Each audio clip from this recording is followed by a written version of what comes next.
हरे कृष्णा। आज का प्रश्न ये है, वैष्णव लोगों को नवरात्रि का व्रत करना चाहिए या नहीं करना चाहिए। तो इसका समाधान में हम लोग देखते हैं कि हमारे जितने गौड़ीय वैष्णव भैया हैं, इन लोगों ने कभी नवरात्रि का व्रत नहीं डाला। सबसे बड़ा प्रमाण ये है कि वैष्णव लोग जो मूल राधा कृष्ण है उनकी पूजा करते हैं,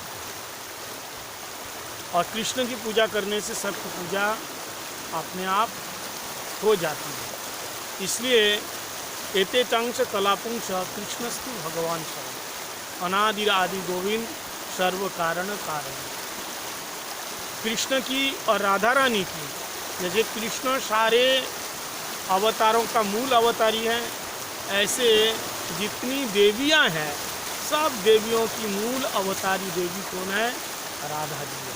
मूल अंशी मूल अंगी श्री राधा जी है। इसलिए राधा जी की पूजा करने से नवरात्रि में जो नौ देवी की पूजा और बाकी दुर्गा, चंडी, काली, शीतला, मनसा, जितनी दुनिया में देवियां हैं सबकी पूजा अपने आप हो जाती है। इसलिए वैष्णव लोग केवल मात्र राधा कृष्ण की युगल उपासना करते हैं। उसी से क्या होते हैं, संसार में जितने देवा देवी है सबकी पूजा अपने आप हो जाते हैं। इसलिए अलग से किसी देवा देवी की पूजा करने की कोई आवश्यकता नहीं है।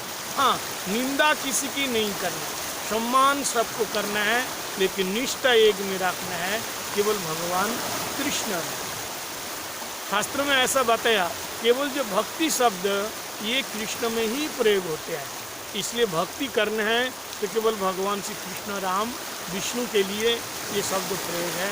राम भगवान कृष्ण की भक्ति करना है और देवा देवियों को सम्मान करना है, सम्मान के लिए बताया गया। तो फिर प्रश्न उठते हैं कि ब्रज की गोपियों ने कात्यायनी की पूजा फिर क्यों किया, और उन्होंने पूजा करने के बाद भगवान से वरदान भी मांगा। तो वो जो गोपियाँ कात्यायनी देवी की पूजा की वो साधन सिद्धा गोपियाँ थी। हाँ, देवी की तो पूजा कर ली, लेकिन पूजा करने के बाद मांगा क्या ये देखना है। और एक बात ध्यान देना, देवी की पूजा करने के बाद जैसे किसी इष्ट देव, जिसका जो इष्ट देव है, अगर उसकी पूजा करते हैं तो अंत में उसका इष्ट पूर्ण करने के लिए वो देव प्रकट होते हैं। ब्रज की गोपियों ने कात्यायनी की पूजा किया, लेकिन देवी आकर के दर्शन नहीं दिया। दर्शन दिया किसने? भगवान कृष्ण ने दिया।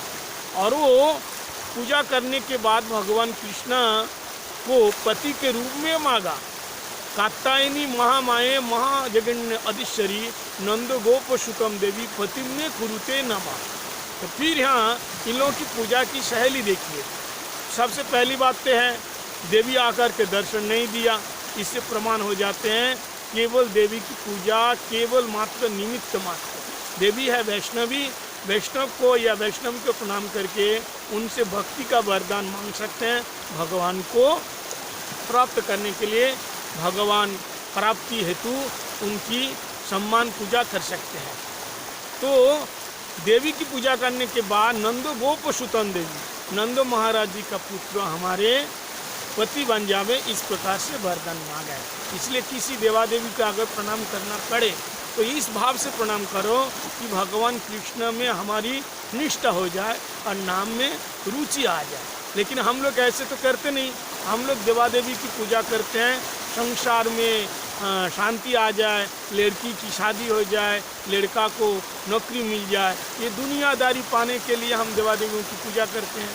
इसलिए वैष्णव लोग ने माना कर दिया। ये पंच उपासना में जो 5 प्रकार की उपासना है, उसमें से जो विष्णु उपासना, केवल उनकी पूजा करो, अब बाकी सबको सम्मान करो। ऐसा करने से किसी का असम्मान नहीं होगा, किसी का अपमान नहीं होगा, और किसी को हम दुख भी नहीं पहुंचाएंगे। सब हमारे प्रति प्रसन्न होंगे, क्योंकि भगवान कृष्ण की पूजा करने से सारे देवा देवी अपने आप प्रसन्न हो जाते हैं। यथा तरुण मूल निषेचन तिप्रंति तस्कंद भुजा पोशाका। हाँ, पेड़ की जड़ में पानी डालो, अपने आप हरा भरा हो जाए। प्राण उपहार से जाता, मुख में खाना डालो, इंद्रियां अपने आप हरा भरा हो जाते हैं। इस प्रकार से भगवान कृष्ण की पूजा करने से सारे देवादेवी खुश हो जाते हैं। इसलिए नवरात्रि की पूजा वैष्णव लोगों को करने की कोई आवश्यकता नहीं है। वो केवल भगवान कृष्ण की पूजा करे, एकादशी का व्रत करे, जन्माष्टमी का व्रत करे, रामनवमी का व्रत करे, निश्चय चतुर्दशी का व्रत करे और गौर पूर्णिमा गौर श्री चैतन्य महाप्रभु का व्रत करे। ये सब व्रत करने से अपने आप सबकी पूजा हो जाती है। हरे कृष्ण।